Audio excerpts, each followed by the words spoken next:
Good morning student. आज हम discuss करेंगे केमिकल काइनेटिक्स के फर्स्ट ऑर्डर और जीरो ऑर्डर रिएक्शन के ऊपर न्यूमेरिकल्स की। और इसके ऊपर 3 नंबर का न्यूमेरिकल हर साल आपके सिलेबस में पेपर में आ रहा है, तो इसको आप अच्छे से तैयार करें। मैं 10 से 15 न्यूमेरिकल आपके सोल्व कराऊंगा जो एनसीईआरटी या बोर्ड क्वेश्चन होंगे। आप ध्यान से इसको अच्छे से करें। तो फर्स्ट न्यूमेरिकल है, after 24 hours only this gram out of initial quantity of 1 milligram. तो देखो क्वेश्चन समझो, 24 घंटे के बाद इतने gram out of initial quantity, initial ये है यानी शुरुआत में आपके पास कितना अमाउंट है 1 ग्राम, और इतने इसमें से इतने क्या हो गए radio active isotope remain behind, इतना आपका क्या होता है बचता है। समझे कि यानी इनिशियल आपका कितना हो गया 1 ग्राम और ये आपका क्या हो गया बचा हुआ। तो इसका मतलब क्या हुआ, तो इनिशियल को किससे रिप्रेजेंट करते थे R0 से 1 ग्राम, R कितना हो गया आपका 0.125 ग्राम।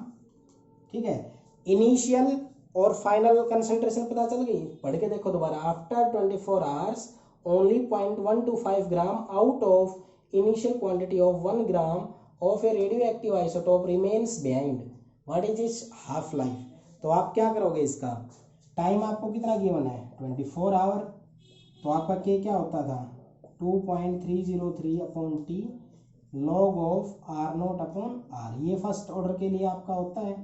तो अब आपके पास 2.303 टाइम कितना दिया है 24 our log of R0 initial 1 और ये कितना हो गया 0.125। इसको सोल्व आउट करेंगे तो हमारे पास के की वैल्यू आ जाएगी। ठीक है, क्या आ जाएगी के की वैल्यू। अब के की वैल्यू किस में आएगी, टाइम है हार के अंदर, तो ये यूनिट क्या आएगी हार इनवर्स। रीजन क्योंकि जो फर्स्ट ऑर्डर के लिए के की यूनिट होती है वो होती है सेकंड इनवर्स। अगर टाइम मिनट में हो तो जाएगा मिनट इनवर्स, टाइम अगर घंटे में गिवन है तो क्या हो जाएगा हार इनवर्स। ठीक है, अब इसका हाफ लाइफ पूछा है तो हाफ लाइफ का फॉर्मूला क्या होता है फर्स्ट ऑर्डर के लिए 0.693 अपॉन के। तो 0.693 के की वैल्यू यहाँ से जो आए वो यहाँ पुटअप कर देना, आपका हाफ लाइफ आ जाएगा।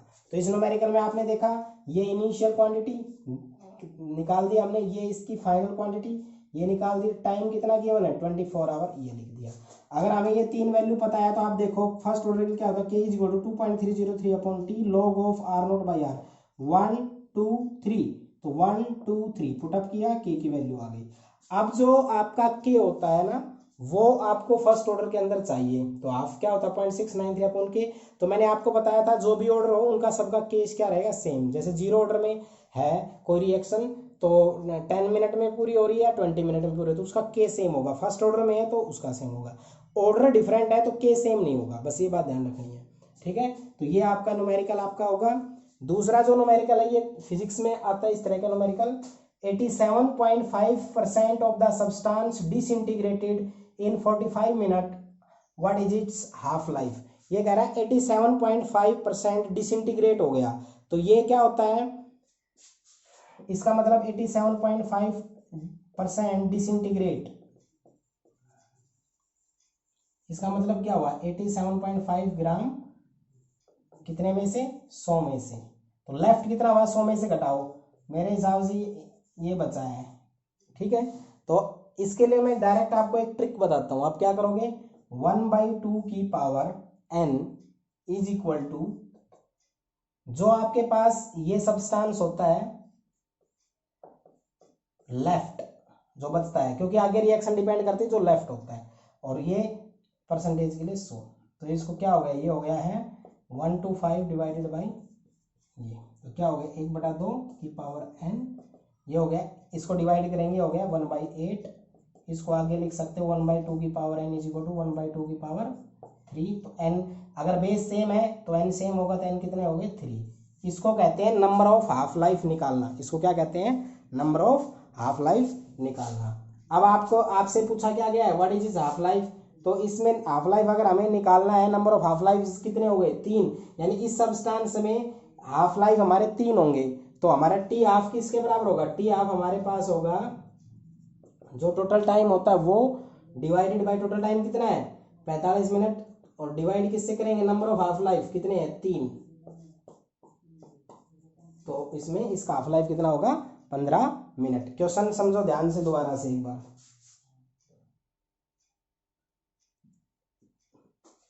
87.5% सब्सटेंस है, डिसइंटीग्रेट होता है 45 मिनट में, ठीक है। तो बच गया कितना, 12.5। नंबर ऑफ हाफ लाइफ निकालने का फॉर्मूला क्या होता है, एक बार दोबारा से सुन लो। ये होता है 1/2 की power n is equal to left कितना है 12.5, परसेंटेज के लिए 100 ये होगा। तो यहाँ से 1/2 और हमारे 1/2 की पावर कितनी है 3। तो अगर हमारे पास बेस सेम है तो n आ जाएगा। n क्या होता है हमारा, नंबर ऑफ हाफ लाइफ, क्या है, number of half life. Half life हमारे पास कितना हो गया 3। उसके बाद जब हाफ लाइफ निकालोगे टाइम, तो ये हाफ लाइफ पीरियड किसके बराबर होगी, जो टाइम होता है divided by number of half life. तो टाइम कितना था 45, नंबर ऑफ हाफ लाइफ कितने 3। तो हमारे पास जो इसका टाइम आया टी हाफ को कितने आ गया, सॉरी 15, यानी कि डिवाइड करेंगे ना तो 15 मिनट आपके पास नंबर ऑफ हाफ लाइफ आएगा। तो इस तरह का क्वेश्चन हो उसमें नंबर ऑफ हाफ लाइफ निकाल लो n, और n निकालने के बाद ये फॉर्मूला आप अप्लाई कर दो। ये फॉर्मूला होता है टी हाफ बराबर टाइम डिवाइडेड बाय n, और n क्या होता है, नंबर ऑफ हाफ लाइफ, ठीक है। इस तरह से आप इस क्वेश्चन को करोगे। अब नेक्स्ट न्यूमेरिकल देखो आप, थर्ड न्यूमेरिकल आप, a first order reaction 50% complete in 25 minute. एक कोई फर्स्ट ऑर्डर रिएक्शन है वो 25% कंप्लीट होती है 25 मिनट में। तो आपको 80% के लिए टाइम निकालना है। तो 50% का मतलब होता है t half is equal to 0.693 upon k. यहाँ पर ये कह रहा है कि 50% कंप्लीट होती है उसके लिए टी हाफ निकाल दिया हमने 25 मिनट में, तो के निकाल दो यहाँ से। This implies that k is equal to 0.693 upon t half. T half का टाइम कितना था 25, तो ये अपने पास क्या आ गया के।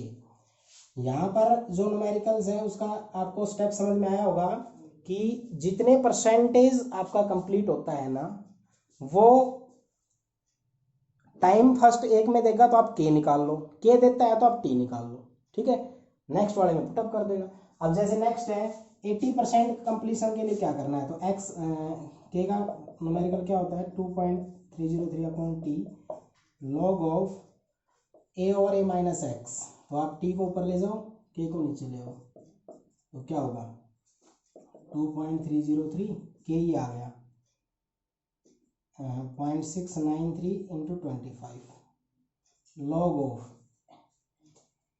80% है। इसे इसके मैंने काफी न्यूमेरिकल करवाए। 80% का मतलब क्या होता है, एक्स बराबर divide by 100 into A. X की वैल्यू आ गई तो यहाँ पर कितना बचा ए माइनस 0.80 इंटू ए, 2.303 इंटू 25 0.693 इंटू ए, एक में से गया तो 0.20 इंटू ए से कैंसिल, डेसिमल हटाएंगे 100 इस डिवाइड करेंगे 5, तो ये क्या आ जाएगा अपने पास log 5।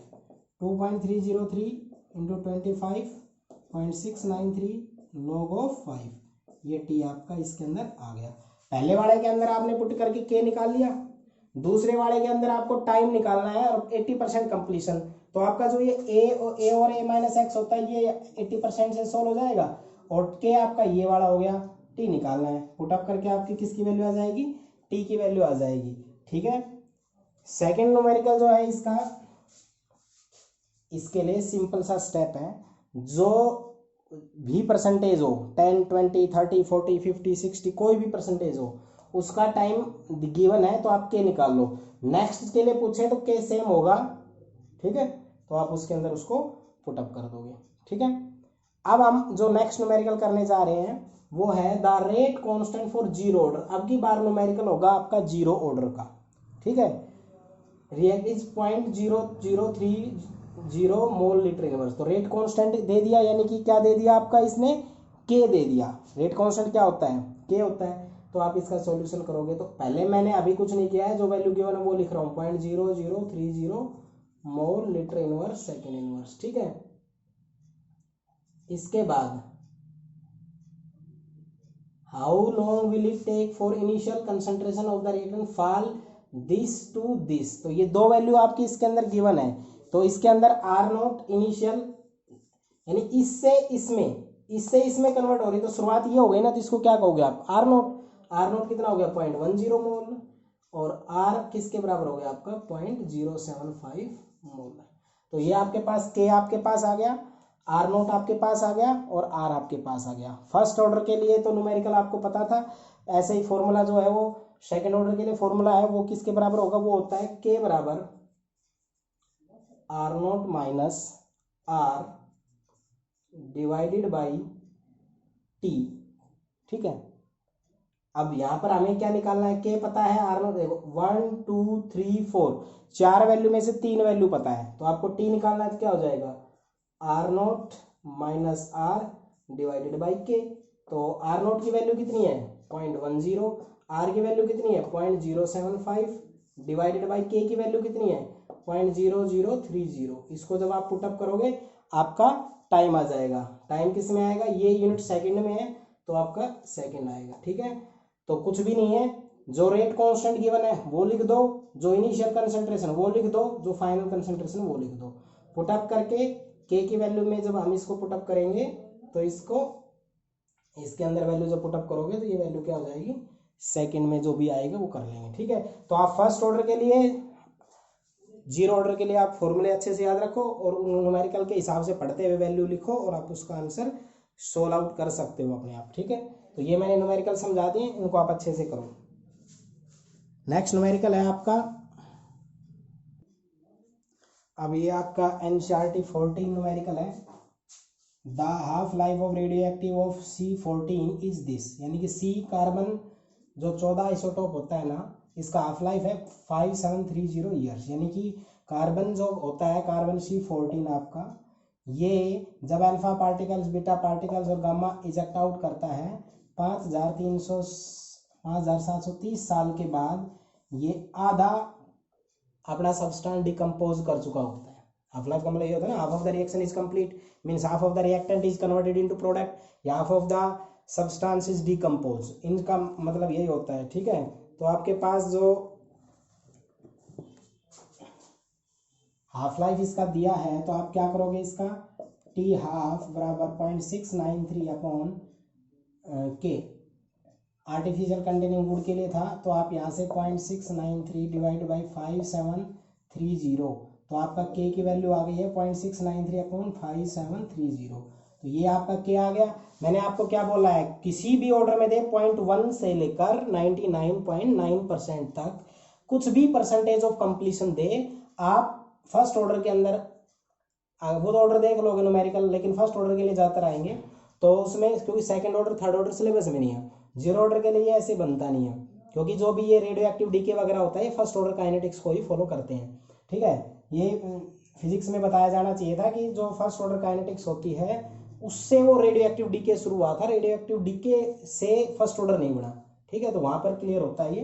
तो के की वैल्यू जो आपकी है, ये आप जो भी इसका टाइम है वहां से के निकालो, दूसरे वाले के अंदर जैसे अब 80% कंप्लीशन होने में पूछा है तो k is equal to 2.303 upon T log of a over a minus x, या के is equal to 2.303 upon T log of are naught upon r. मैं दोनों तरीकों से पुटअप करना बताता हूँ, ये भी फर्स्ट ऑर्डर के लिए फॉर्मूला होता है, ये भी इसमें रखना सभी बच्चों को आ गया होगा क्योंकि ये मैंने ज़्यादातर इसी तरीके से बताया, इसमें रखना और बताता हूँ। तो आपको टाइम पूछा गया है कि 80%, ये 50% इतने साल में पूरा होता है तो 80% कितने साल में पूरा होगा। आप टाइम को ऊपर ले जाइए और के को आप नीचे ले आइए। ठीक है, क्योंकि आपको कैलकुलेट जो करना होता है उसको इधर ले आते हो आप। ठीक है, जब आपने ये पुटअप कर लिया, अब इनकी वैल्यू पुटअप करके बताता हूँ मैं। 2.303 अपॉन के ये हो गया 0.693, ऊपर होगा 5730 लॉग ऑफ ए कितना, ये ऐसे रहेगा ए ओवर ए माइनस 80% कंप्लीशन है तो 80 अपॉन 100 इंटू ए, तो कितना हो जाएगा 0.80 इंटू ए। इसमें आप पुटअप करके मल्टीप्लाई करोगे आ जाएगा। इसके हिसाब से रखे तो 2.303 अपॉन के की वैल्यू ये हो गई 0.693, ये ऊपर चला गया 5730 लॉग ऑफ, इसके हिसाब से बताता हूँ कितने परसेंटेज कंप्लीट हुआ है 80%। तो यानी कि 80% कंप्लीशन का मतलब क्या हुआ कि 100 में से 80 प्रोडक्ट बन गया है। 80% का मतलब ये हो ना, 100 में से 80 किस में चला गया प्रोडक्ट में। अब जो आपके पास ये होता है इनिशियल और ये होता है आपका फाइनल। ठीक है, तो आपका जो इनिशियल कंसंट्रेशन होता है वो आपको इस 80% से हिसाब लगाना है, और आपका फाइनल जो कंसंट्रेशन है वो आपको इस हिसाब से पता लगाना है। अब आप खुद सोचो कि 80% के लिए किस तरह से आप इसको निकाल सकते हो, बताओ। 80% है तो इसका मतलब 100 में से 80, इनिशियल कितना हुआ 100, तो ये आर नोट कितना हो गया, ये तो 100। 80 तक हो गया तो आर कितना हो गया फाइनल कंसंट्रेशन 80। तो क्या करना है, जब परसेंटेज में दे, इसमें अगर पुटअप करना हो तो ऊपर तो 100 रहेगा हमेशा, नीचे जितना परसेंटेज पूछा गया हो वो रहेगा। इससे भी आसान तरीका ऐसे इसमें पुट कर सकते हो, ठीक है। तो क्या करोगे, 2.303 अपॉन के की वैल्यू हाफ लाइफ से निकाली, वो पुट की, जो के यहाँ आएगा, क्योंकि ये 50% में ये 80%, चाहे 1.1% हो चाहे 99.9% तक कोई भी परसेंटेज हो, उन सब के लिए के बराबर होगा। तो टी निकालेंगे, के की वैल्यू यहाँ से उठाई यहाँ रख दी। अब इसमें रखते हैं आर नोट कितना होगा, परसेंटेज है 100, और बच गया जितना परसेंटेज वो आपका फाइनल कंसंट्रेशन होगा, ठीक है। तो इस तरह से आप इसमें पुटअप करके निकाल सकते हैं। नेक्स्ट न्यूमेरिकल है, इसमें कुछ नहीं है, ये मैंने करवा दिया है, वैसे आपको मैं करवा चुका हूँ। 0.693 अपॉन के निकालना है, 0.693 अपॉन टी हाफ की वैल्यू आपकी जो भी हो, जैसे यहाँ पे 200 है तो 200 आ जाएगी, पहला न्यूमेरिकल हो जाएगा। यहाँ पे 2 है तो 2 रख देंगे, दूसरा न्यूमेरिकल हो जाएगा। यहाँ पर 4 है, 4 रख दोगे तो आपका तीसरा न्यूमेरिकल हो जाएगा, ठीक है। तो हाफ लाइफ पीरियड का फॉर्मूला फर्स्ट ऑर्डर के लिए क्या होता है, 0.693 अपॉन के की वैल्यू अगर आपको निकालनी है, टाइम गिवन है तो इन दोनों में से एक वैल्यू गिवन होगी, एक आपको कैलकुलेट करनी है। इस वाले न्यूमेरिकल में याद रखना, हाफ लाइफ दिया है तो आप के निकाल लो। 80% कंप्लीशन मैं पहले भी करवा चुका हूँ, एक्स ऐसे निकाल के कर लो, या फिर आर नोट अपॉन आर में पुटअप करना चाहते हो तो जो परसेंटेज में पूछ रहा है, मान लो कह रहा है 80% कंप्लीट, तो 80 कितने में से होगा, 100 में से। तो शुरुआत में कितना सब्सटेंस आपका 100, बचा कितना आपका 20, तो आपके पास कितना आया वो फाइनल कंसंट्रेशन, वो कितना आया आपके पास 80। इसके हिसाब से करते हैं तो इसका मतलब क्या होता है, 100 डिवाइड बाई 100 माइनस 80, ठीक है। तो आप इनको इस तरह से पुटअप करके इस न्यूमेरिकल को आप कर लोगे। अब नेक्स्ट न्यूमेरिकल हम आपका करवाते हैं। अब आपके पास नेक्स्ट न्यूमेरिकल है, ये एनसीईआरटी इंटेक्स का है। मैं फर्स्ट ऑर्डर पे जो भी एनसीईआरटी और इंटेक्स में वो सारे करवा रहा हूँ। NCERT intext question number 5, a first order reaction has a rate constant this, rate constant दे दिया है 1.15 10⁻³ सेकेंड इनवर्स, ठीक है। How long will 5 gram of this reactant take to reduce to 3 gram. ये कह रहा है how long will 5 gram of this reactant take to reduce to 3 gram, कि 5 ग्राम है, 5 ग्राम से 3 ग्राम बचे तो कितना टाइम लगेगा, तो टाइम आपको निकालना है। आर नोट कितना हो जाएगा 5 ग्राम, आर कितना हो जाएगा 3 ग्राम। फर्स्ट ऑर्डर के लिए क्या होता है 2.303 upon T log of A, और आर नोट से लिखा देना आर नोट ओवर आर। क्या कह रहा है, ए फर्स्ट ऑर्डर रिएक्शन का रेट कांस्टेंट ये है, how long will 5 gram of this reactant, 5 gram reactant take to reduce 3 gram, 5 gram था इनिशियल और वो कन्वर्ट होके 3 ग्राम में जाता है, यानी 5 से 3 में जाएगा, तो कितना समय लेगा वो आपको निकालना है। तो टी निकालना है 2.303 upon k log of are naught upon r. तो क्या होगा 2.303 अपॉन के की वैल्यू ये होगी 1.15 10⁻³ log of are note 5R3। इसको सोल्व आउट करोगे आपके पास के की वैल्यू टी की वैल्यू आ जाएगी। तो क्या कह रहा है, फर्स्ट ऑर्डर रिएक्शन है, फर्स्ट ऑर्डर रिएक्शन है तो उसके लिए जो फॉर्मूला होगा वो क्या होगा, K is equal to 2.303 upon T log of A और एन माइनस एक्स, या के is equal to 2.303 upon T log of are naught upon are, ठीक है। तो अब आपके पास यहाँ पर के की वैल्यू गिवन है, ये पता, आर नोट पता है, ये कह रहा है कि 5 ग्राम था और वो 3 ग्राम में जब जाता है, 5 ग्राम से डिकम्पोज हो के कितना बचे 3 ग्राम, तो कितना टाइम लगेगा, तो हमें वो टाइम निकालना था। तो 1 2 3 4 out of 4 variable 3 will be given and 1 आप कैलकुलेट करोगे, तो k given, r naught given, r given, ये तीनों वैल्यू पुटअप करोगे, टी की वैल्यू आपकी आ जाएगी, ठीक है। ये आपके पास था एनसीईआरटी इंटेक्स क्वेश्चन नंबर 5। अब जो मैं आपको करवाने जा रहा हूँ वो है आपका एनसीईआरटी क्वेश्चन नंबर 17। ये थोड़ा सा लंबा न्यूमेरिकल है, इसको थोड़ा ध्यान से आप समझोगे तो ज़्यादा बेटर रहेगा। ठीक है, क्या कह रहा है, during nuclear explosion one of the product is strontium 90। ये कह रहा है कि जब न्यूक्लियर एक्सप्लोजन होता है तो उसमें एक रेडियो एक्टिव सब्सटेंस बचता है, उसका नाम होता है strontium 90 with half life this. और इस स्ट्रोनशियम 19 का हाफ लाइफ पीरियड है 28.1। अगर आपको ये फर्स्ट ऑर्डर काइनेटिक्स को तो फॉलो करता है क्योंकि रेडियो एक्टिव डीके है, इसके अंदर अगर आपका इसका टाइम 28.1 ईयर्स है, यानी इसका हाफ लाइफ इतना है, तो आप क्या कैलकुलेट कर सकते हो, के। तो सबसे पहले आप के निकाल लो, के इज इक्वल क्या हो जाएगा 0.693 upon t half is equal 0.693 upon 28.1, तो आपका के आ गया। तो ये फर्स्ट ऑर्डर के लिए आपका के की वैल्यू आपकी कैलकुलेट हो गई है। मतलब कि मैंने जहां तक न्यूमेरिकल पढ़ा वहां से हम ये कर सकते हैं, हाफ लाइफ पीरियड गिवन है तो के निकाल दो आप। ठीक है, if 1 microgram of strontium 90 were absorbed in bones of newly born baby instead of calcium. तो ये क्या कह रहा है कि 1 माइक्रोग्राम स्ट्रोनशियम को हम एक कोई नया बेबी जो है ना, बिल्कुल छोटा एज में, यानी कि न्यूली बोर्न का मतलब यह है कि जन्म लिया अभी अभी उस बच्चे ने, उसके शरीर में हमने स्ट्रोनशियम का 1 माइक्रोग्राम इंजेक्ट कर दिया।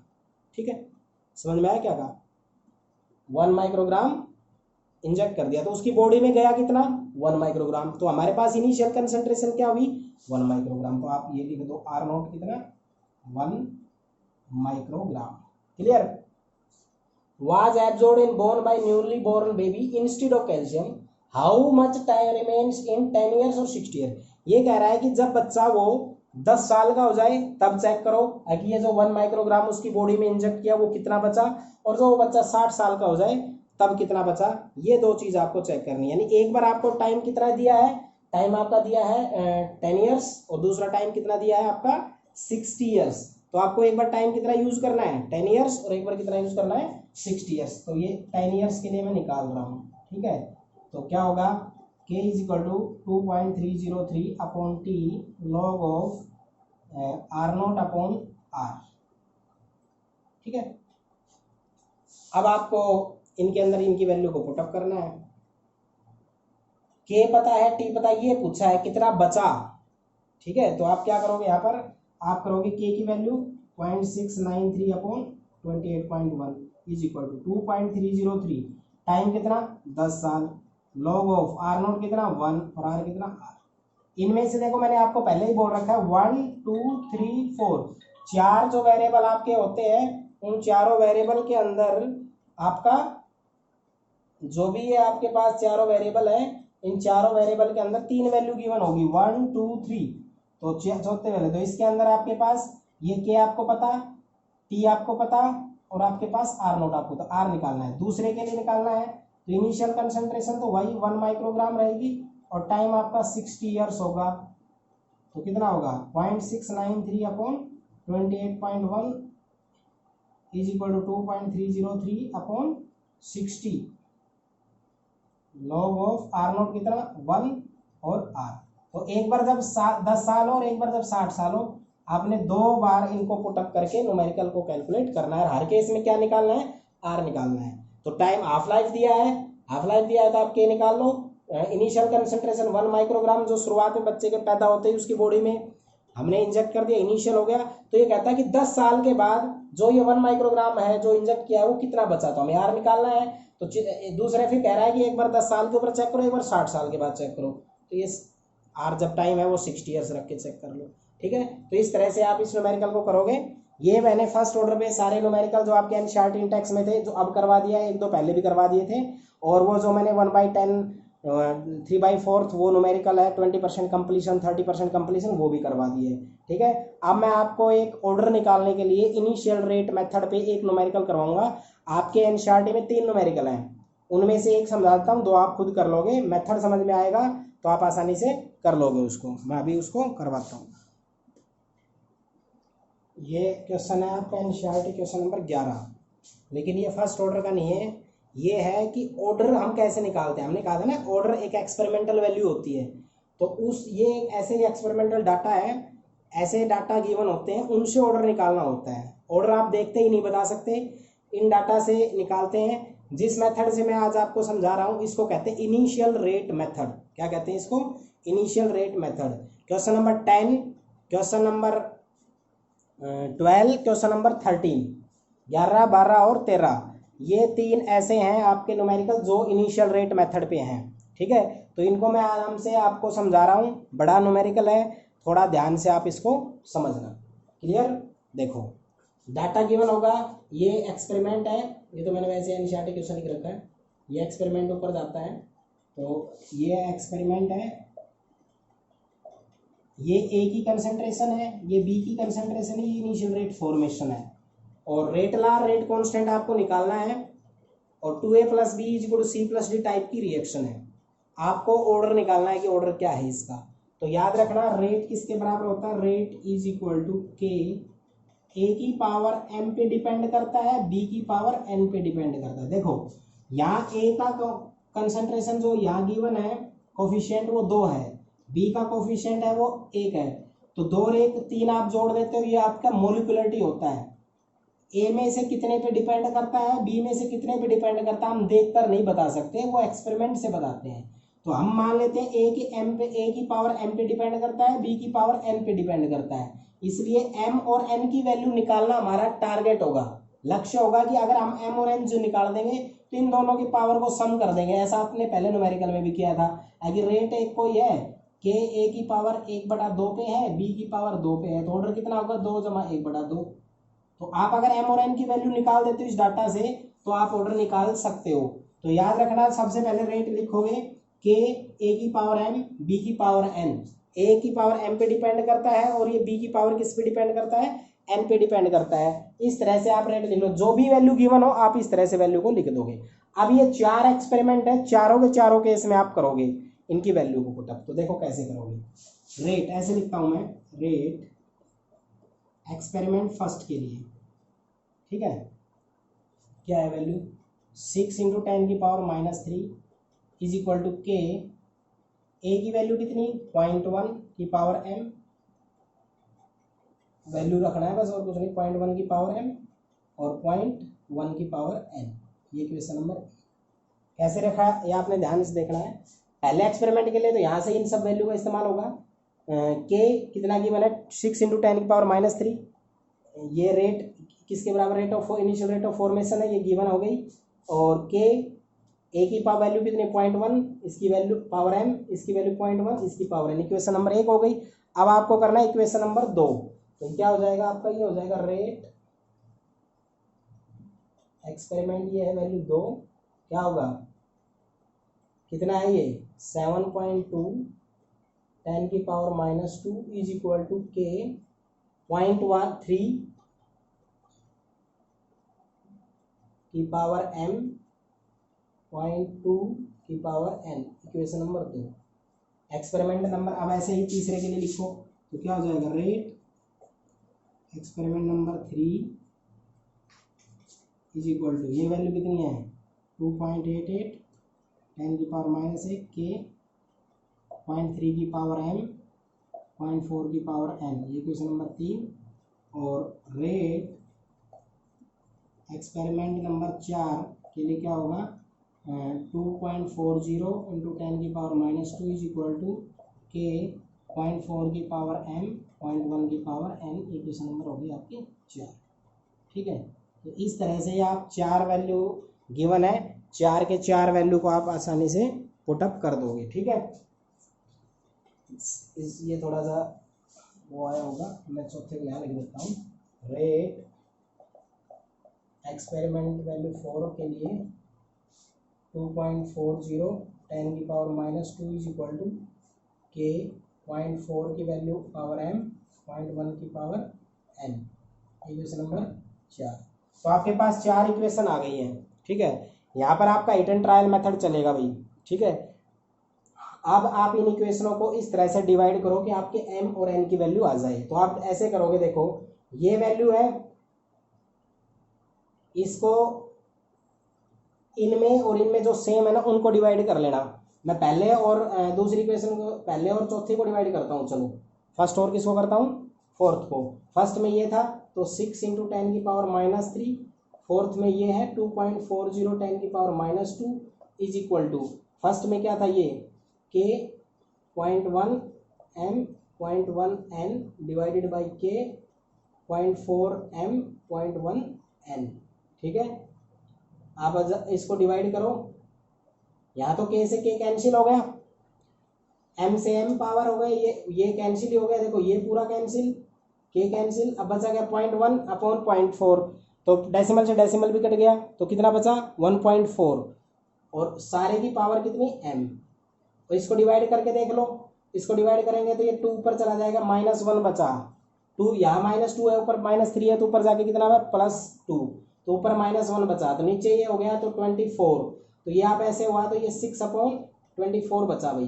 ठीक है, तो 6 कब 6 चौक 24, तो इसको ऐसे कर देंगे 1/4, ये दोनों का बेस सेम हो गया, इसकी पावर कितनी 1, तो this implies that m is equal to 1, पहले वाले से 1 आ गया, ये मैंने यहाँ बताया, आप भी तो कर सकते हो, इसको डिवाइड किया, देखो -2 को मैं ऊपर लेके गया, +2 तो -1 बचा, माइनस को मैं नीचे ले आया, ये ऊपर से गया, इसको नीचे ले आया, चलो तो 10 की पावर 1 हो गया, इस 10 की पावर 1 को डिवाइड करोगे तो कितना हो गया 24.0, और ऊपर कितना है 6/24 कितना हो 1/4, 1/4 की पावर 1 लिख सकते हो, k से k कट गया, 0.1 से ये कट गया, 1.4 डेसिमल से डेसिमल गया, 1/4 की पावर m, तो बेस सेम है, पावर सेम होगी, m इज इक्वल टू 1, तो पहला ये किया आपने। अब ऐसा करो, दूसरी और तीसरी इक्वेशन को डिवाइड करो, आप कहोगे सर आप तो ऐसे ही किए जा रहे हो, हिट एंड ट्रायल मेथड है, 4 इक्वेशन को सोल्व करना है, कितनी इक्वेशन को सोल्व करना है 4 इक्वेशन को सोल्व करना है। अब 4 इक्वेशन को सोल्व करना है ना, तो एक तो मेथड हिट एंड ट्रायल होता है, एक होता है डिस्कार्ड रूल, ठीक है, डिस्क्रीट मेथड, उनसे आप 4 रूट्स के लिए वैल्यू कैलकुलेट कर सकते हो। ठीक है, डिस्क्रीट मेथड तो आपने पढ़ा नहीं है आज तक, इसलिए मैं हिट एंड ट्रायल ही बता देता हूँ। हिट एंड ट्रायल में आप एक दूसरे को डिवाइड करके देखो, और इनमें देखने के लिए ऐसे कर सकते, देखो इसमें और इस वैल्यू 0.1 इसमें थी 0.4 सेम वाले को डिवाइड कर लो, जिससे एक टर्म खत्म हो जाएगी। अब जब इसको कर रहा हूं तो ये सेम वाली है, तो ये क्या हो गया आपका 7.2 10 की पावर -2 डिवाइडेड बाई 2.88 10 की power -1 is equal to k 0.3 की पावर m 0.2 इसकी पावर n k 0.3 की पावर m और 0.4 की पावर n, ये कैंसिल, इसको जब मैंने डिवाइड किया तो ये भी ऊपर प्लस हो गया, नीचे आया, ये 28 हो गया, ये 7 हो गया, 7 चौक 28 1/4 बचा, यहाँ बचा है 0.2 अपॉन 0.4 यानी कि 1.2 की पावर n, तो इसको मैं ऐसे लिख लेता हूँ 1.2 की पावर 2 और ये हो गया 1.2 की पावर n, बेस सेम कर लिया मैंने, तो n की वैल्यू कितनी आ गई, n की वैल्यू आ गई है 2, m की वैल्यू 1 आई है, m की 2 आई है, यहाँ पे रख दो, इसको यहाँ पे रख देंगे तो क्या हो जाएगा, a की पावर तो 2 और b की पावर 1, इन पावर को ऐड कर दो तो 2 + 1 इज इक्वल टू 3, तो जो ये रिएक्शन है ये थर्ड ऑर्डर है, तो ये रिएक्शन क्या है आपकी थर्ड ऑर्डर। तो आया समझ में, इस तरह से आप एक्सपेरिमेंट में वैल्यू को पुटअप करोगे, वैल्यू को पुटअप करने के बाद हिट एंड ट्रायल मेथड से आप m और n की वैल्यू निकाल दोगे, जो m और n की वैल्यू आए वो यहाँ रख देना और उसको जोड़ देना, वो क्या आ जाएगा आपका ऑर्डर। ठीक है, अब इसने रेट k की वैल्यू पूछी है, तो k की वैल्यू यहाँ से निकालेंगे, कैसे आएगी, rate is equal to k a² b की पावर 1, तो k क्या हो जाएगा, रेट ये हो जाएगा a² और यहाँ पर b1। अब आप k निकालना है, रेट कोई भी एक उठा लो, आप पहले वाले का उठा लो, रेट कितना था 6 × 10 की पावर -3, तो a कितना था 0.1 का स्क्वायर और ये 0.1, इसको आप पुटअप मल्टीप्लाई डिवाइड करोगे तो आपके पास क्या आ जाएगा, k की वैल्यू आ जाएगी। रेट जब निकालनी है, जब ये देखो rate is equal to k a² b1, अब k निकालना है तो रेट के नीचे ये दोनों आ गए, रेट की वैल्यू आप किसी भी अगर इस एक्सपेरिमेंट के लिए करते हो तो ये वाली वैल्यू जो है ये k की वैल्यू हो गई, सॉरी रेट की वैल्यू हो गई, तो ये a होगा ये b। अब कोई बच्चा है वो इस वैल्यू को उठाता है तो a ये उठाएगा b ये उठाएगा, तभी सेम वैल्यू आएगी। कोई बच्चा रेट ये उठाता है तो a ये उठाएगा b ये उठाएगा, यानी कि रेट जो आप उठाओगे वही आपकी concentration of a and b use होगी। यहाँ पर रेट के आपने 6 × 10 की पावर -3 यूज किया, यानी ये किया, तो a की कंसंट्रेशन कितनी है, इतनी है, b की कितनी है, इतनी है, पुटअप कर दो तो आपका क्या आ जाएगा, k आ जाएगा। तो ये जो मेथड से मैंने इसको सोल्व किया है ना, इसको हम इनिशियल रेट मेथड कहते हैं। ये इस मेथड पे 3 क्वेश्चन है, क्वेश्चन नंबर 10, 11 और 12 आप उनमें ये वैल्यू पूछी है, किसी में ये वैल्यू पूछी है। नहीं आती है तो मैं इसका सॉल्यूशन असाइनमेंट में डाल के दे दूंगा, और अगर कोई डाउट रहता है तो मैं नेक्स्ट वीडियो में इसको बढ़ा दूंगा। ठीक है, आपको ऑर्डर पे, रेट ऑफ रिएक्शन पे, फर्स्ट ऑर्डर जीरो ऑर्डर पे और इनिशियल रेट मेथड पे मैंने न्यूमेरिकल्स करवा दिए हैं। अब एक टाइप का न्यूमेरिकल बचेगा, जब आगे टॉपिक आएगा उस पर करवाएंगे, वो अरेनियस इक्वेशन होगा।